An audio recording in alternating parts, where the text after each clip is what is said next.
दोस्तों, आप सभी का हमारे YouTube channel current affair daily में हार्दिक स्वागत है। सक्सेसफुल मलारगढ़ के इस चैनल में प्रतिदिन अति महत्वपूर्ण प्रश्न की श्रृंखला में आज हम करंट अफेयर की शुरुआत करते हैं। शुरुआत करने से पहले आप हमारे चैनल को सब्सक्राइब करें, लाइक करें एवं बेल आइकन दबाना ना भूलिए ताकि आपको करंट अफेयर्स के नोटिफिकेशन प्राप्त हो सके। चलिए हम शुरुआत करते हैं पहले क्वेश्चन से। पहला क्वेश्चन दोस्तों, सेबी के कार्यकारी निर्देशक के रूप में 3 वर्ष के लिए किसकी नियुक्ति की गई है? तो दोस्तों अभी सेबी के कार्यकारी निर्देशक के रूप में जी राम मोहन राव इनकी नियुक्ति अभी सेबी द्वारा की गई है 3 साल के लिए। दोस्तों सेबी का full name security exchange board of India होता है। इसकी स्थापना 12 अप्रैल 1992 को भारत सरकार की एक ये वैधानिक संस्था है और इसका जो मुख्यालय दोस्तों वह मुंबई महाराष्ट्र में स्थित है।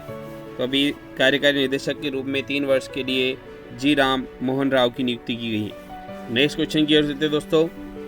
नेक्स्ट क्वेश्चन आपका, अनुराग ठाकुर ने मेरा युवा भारत विषय पर युवा संवाद कार्यक्रम में भाग लिया।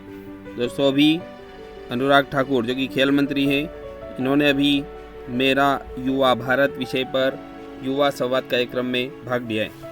नेक्स्ट क्वेश्चन की ओर चलते हैं दोस्तों। नेक्स्ट क्वेश्चन आपका, केनरा बैंक के सीजीएम पी संतोष बने एनआरसीएल के एमडी। दोस्तों केनरा बैंक के मुख्य महाप्रबंधक पी संतोष को नेशनल असेट्स रिकंस्ट्रक्शन कंपनी का प्रबंध निदेशक नियुक्त किया गया है। यह बहुत अच्छा क्वेश्चन है, आपको पता होना जरूरी दोस्तों। अभी पी संतोष को अभी national assets reconstruction company limited का प्रबंध निदेशक बनाया गया है। नेक्स्ट क्वेश्चन की ओर चलते हैं दोस्तों। नेक्स्ट क्वेश्चन आपका, आरआईसी लिमिटेड ने किया रेल विकास निगम लिमिटेड के साथ समझौता। दोस्तों विद्युत मंत्रालय के तहत 1969 में स्थापित एक प्रमुख महारत्न केंद्रीय सार्वजनिक क्षेत्र उद्यम आरआईसी लिमिटेड ने हाल ही में रेल विकास निगम लिमिटेड के साथ एक समझौते ज्ञापन पर हस्ताक्षर किए हैं। तो दोस्तों अभी आरआईसी लिमिटेड ने रेल विकास निगम लिमिटेड के साथ समझौता किया है। यह एक प्रमुख महारत्न केंद्रीय सार्वजनिक क्षेत्र उद्यम है जिसने अभी समझौता किया है। नेक्स्ट क्वेश्चन की ओर चलते हैं दोस्तों। नेक्स्ट क्वेश्चन आपका, जल प्रबंधन के लिए हीरो मोटरकॉर्प को CII राष्ट्रीय पुरस्कार। दोस्तों दुनिया की सबसे बड़ी 2 पहिया निर्माता कंपनी है हीरो मोटरकॉर्प, जिसने जल संरक्षण में महत्वपूर्ण प्रगति की है। जल प्रबंधन में उत्कृष्टता के लिए CII राष्ट्रीय पुरस्कार भी जीता है। दोस्तों हीरो मोटरकॉर्प दुनिया की सबसे बड़ी मोटरसाइकिल कंपनी है। इसे भारत की हीरो साइकिल और जापान की होंडा मोटर ने मिलकर 1984 में बनाया था। हीरो के जो समूह के जो संस्थापक हैं वह ब्रजमोहन लाल मुंजाल थे। अभी वर्तमान में जो है दोस्तों इनके जो बेटे हैं पवन मुंजाल, इनको जो है MD बनाया गया है हीरो मोटरकॉर्प का, और अभी इनको CII राष्ट्रीय पुरस्कार से सम्मानित किया गया है। नेक्स्ट क्वेश्चन की ओर चलते हैं दोस्तों। शशि सिंह को AIRIA का नया अध्यक्ष नियुक्त किया गया है। दोस्तों भारत के रबर उद्योग का प्रतिनिधित्व करने वाली अग्रणी संस्था all India rubber industry association ने हाल ही में एक महत्वपूर्ण नेतृत्व परिवर्तन की घोषणा की है और रमेश केजरीवाल की जगह शशि सिंह को नया अध्यक्ष नियुक्त किया गया है। तो बहुत अच्छा क्वेश्चन है दोस्तों। अभी भारत के रबर उद्योग का प्रतिनिधित्व करने वाली अग्रणी संस्था all India rubber industry association ने हाल ही में एक महत्वपूर्ण नेतृत्व की घोषणा की है और शशि सिंह को नया अध्यक्ष नियुक्त किया है। नेक्स्ट क्वेश्चन की ओर चलते हैं। नेक्स्ट क्वेश्चन आपका, वरिष्ठ IAS अधिकारी विकासशील बने एशियाई विकास बैंक के कार्यकारी निदेशक। दोस्तों एशियाई विकास बैंक के कार्यकारी निदेशक के रूप में विकासशील, ये फोटो लगाए दोस्तों, वरिष्ठ IAS अधिकारी हैं जिनको कार्यकारी निदेशक के रूप में नियुक्त किया है। साथ ही दोस्तों स्मिता सारंगी को एशियाई विकास बैंक के कार्यकारी निदेशक के सलाहकार के रूप में नियुक्त किया गया है? तो स्मिता सारंगी, जिनको अभी एडीबी के कार्यकारी निदेशक के सलाहकार के रूप में भी नियुक्त किया है। एशियाई विकास बैंक का नाम आप सभी ने सुना होगा। एशियाई विकास बैंक एक क्षेत्रीय विकास बैंक है। इसकी स्थापना 19 दिसंबर 1966 को इस बैंक की स्थापना 31 सदस्यों के साथ हुई थी, लेकिन वर्तमान में दोस्तों इसमें 28 सदस्य हैं। एशियाई विकास बैंक का जो मुख्यालय दोस्तों एग्जाम में पूछा जाता है, इसका जो मुख्यालय है वो फिलीपींस की राजधानी मनीला में स्थित है। और एशियाई विकास बैंक के जो अध्यक्ष हैं वह मात्सुंगू अस्कावा है। तो बहुत अच्छा क्वेश्चन है दोस्तों। ये एशियाई विकास बैंक से रिलेटेड सभी क्वेश्चन इसके अंदर आ गए हैं एग्जाम में जो पूछे जाते हैं। नेक्स्ट क्वेश्चन की ओर चलते हैं दोस्तों। नेक्स्ट क्वेश्चन आपका, निफल ने संजीव अग्रवाल को नया CEO नियुक्त किया।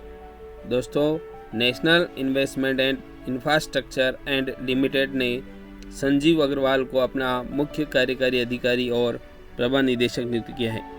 दोस्तों, national investment and infrastructure fund limited ने संजीव अग्रवाल को अपना मुख्य कार्यकारी अधिकारी CEO और MD नियुक्त किया है। नेक्स्ट क्वेश्चन की ओर चलते हैं दोस्तों। शिक्षा मंत्रालय ने छात्रों के लिए लॉन्च किया प्रेरणा कार्यक्रम। दोस्तों, प्रेरणा कार्यक्रम शिक्षा मंत्रालय द्वारा भी लॉन्च किया गया है। इसका मुख्य उद्देश्य छात्रों को नेतृत्व गुणों और अद्वितीय अनुभव से सशक्त बनाना। दी गई जानकारी के अनुसार प्रेरणा किस दर्शन पर आधारित है? तो मूल्य आधारित शिक्षा और भारतीय शिक्षा प्रणाली। सप्ताह भर चलने वाला प्रेरणा कार्यक्रम कहाँ होगा? तो ये दोस्तों ये प्रेरणा कार्यक्रम वडनगर गुजरात में आयोजित होगा। वडनगर में चुने गए स्कूल का प्रतीकात्मक महत्व क्या है? तो शहर की अदम्य भावना और लचीलेपन को दर्शाना। तो दोस्तों, शिक्षा मंत्रालय द्वारा भी छात्रों के लिए प्रेरणा कार्यक्रम लॉन्च किया गया है। नेक्स्ट क्वेश्चन की ओर चलते हैं दोस्तों। भारत को 10 वर्ष में 10,000 मेगावाट बिजली का निर्यात करेगा नेपाल। दोस्तों, भारत को 10 वर्षों में 10,000 मेगावाट बिजली का निर्यात अभी नेपाल द्वारा किया जाएगा। अभी नेपाल की 2 दिवसीय यात्रा के दौरान सीमा पर पार ट्रांसमिशन लाइनों का उद्घाटन अभी विदेश मंत्री द्वारा किया गया है। एस जयशंकर जो विदेश मंत्री हैं इनके द्वारा किया गया है। भारत और नेपाल के बीच बिजली निर्यात समझौते पर किन प्रमुख अधिकारियों ने हस्ताक्षर किए? तो ऊर्जा सचिव पंकज अग्रवाल और गोपाल सिंगडेल नेपाल। और 7वीं भारत नेपाल संयुक्त आयोग की प्रमुख आकर्षक क्या था? तो विद्युत निर्यात समझौता।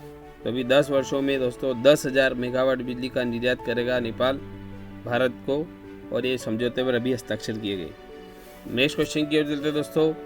नेक्स्ट क्वेश्चन आपका, प्रधानमंत्री नरेंद्र मोदी ने किया पृथ्वी विज्ञान योजना का अनावरण। दोस्तों, प्रधानमंत्री नरेंद्र मोदी के नेतृत्व में भारत सरकार ने पृथ्वी विज्ञान मंत्रालय की एक व्यापक योजना पृथ्वी नामक एक महत्वाकांक्षी पहल शुरू की है। इसके तहत दोस्तों 4,797 करोड़ रुपए का बजट, और यह कार्यक्रम 2021 से 26 तक चलेगा, जो भारत के पृथ्वी विज्ञान के अध्ययन और समझ के लिए एक नए युग का प्रतीक है। दोस्तों, इस योजना का उद्देश्य मौसम का पूर्वानुमान और चेतावनियाँ, चक्रवात, बाढ़ और सुनामी जैसी आपदाओं के लिए अलर्ट और भूकंप की निगरानी और अन्य जो है इस योजना का उद्देश्य रहेगा। तो ये प्रधानमंत्री द्वारा भी शुरू की गई है, इसका अनावरण किया गया है। नेक्स्ट क्वेश्चन की ओर चलते हैं दोस्तों। राष्ट्रीय पक्षी दिवस।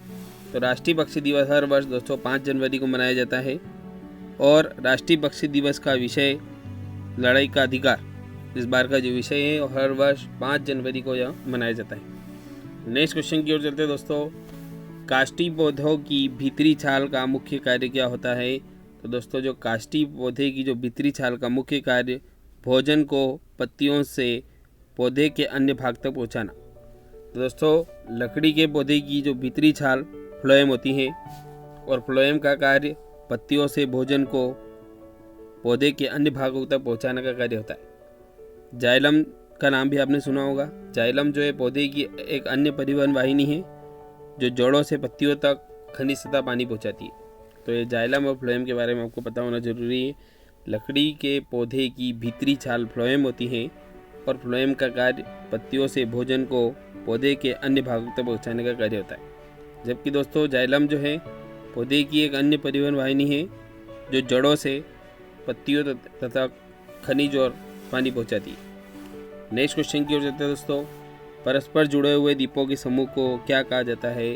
तो दोस्तों परस्पर जो जुड़े हुए द्वीपों के समूह को द्वीप समूह कहा जाता है। दोस्तों इसकी उत्पत्ति लैटिन शब्द आर्कीपोलास से हुई है, जिसका उपयोग एंजियन द्वीपों के लिए किया जाता है। आधुनिक दुनिया में इस शब्द का प्रयोग मुख्य रूप से समुद्रों और महासागर में बिखरे हुए द्वीपों के लिए किया जाता है। नेक्स्ट क्वेश्चन की ओर चलते हैं दोस्तों, एक निश्चित समय अंतराल के दौरान किसी कण पर लगने वाला बल के कारण उस पर लगने वाला आवेग उसमें होने वाले परिवर्तन के बराबर है। तो दोस्तों एक निश्चित समय अंतराल के दौरान किसी कण पर लगने वाले बल के कारण उस पर लगने वाला आवेग उसमें होने वाले परिवर्तन के बराबर होता है यह गति। दोस्तों आवेग संवेग प्रमेय बताता है कि किसी वस्तु के संवेग में परिवर्तन उस पर लागू आवेश के बराबर होता है। नेक्स्ट क्वेश्चन की ओर चलते हैं दोस्तों, किसी वस्तु की मैक संख्या 1 से अधिक होती है तो उसकी गति होती है। तो दोस्तों जिस वस्तु की मैक संख्या 1 से अधिक होती है उसकी गति सुपरसोनिक। दोस्तों सुपरसोनिक उन चीज़ों का वर्णन करता है जो ध्वनि की गति से भी तेज यात्रा कर सकती हैं। जिस पिंड की मैक संख्या 1 से अधिक होती है वह गति सुपरसोनिक होती है। तो आपको पता होना जरूरी है, जिस वस्तु की मैक संख्या 1 से अधिक होती है वह सुपरसोनिक होती है।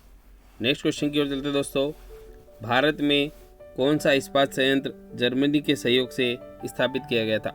तो दोस्तों राउरकेला स्टील प्लांट।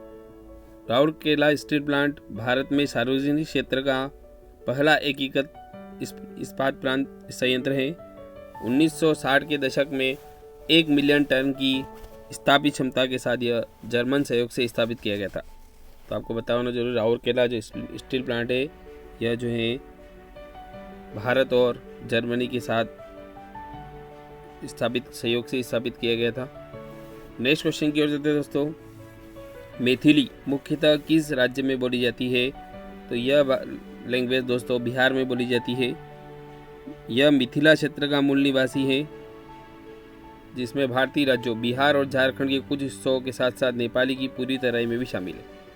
और यह जो है दोस्तों भारत की आधिकारिक तौर पर मान्यता प्राप्त 22 भाषाओं में से एक है। तो मैथिली जो है ये किस राज्य में बोली जाती है दोस्तों? तो बिहार।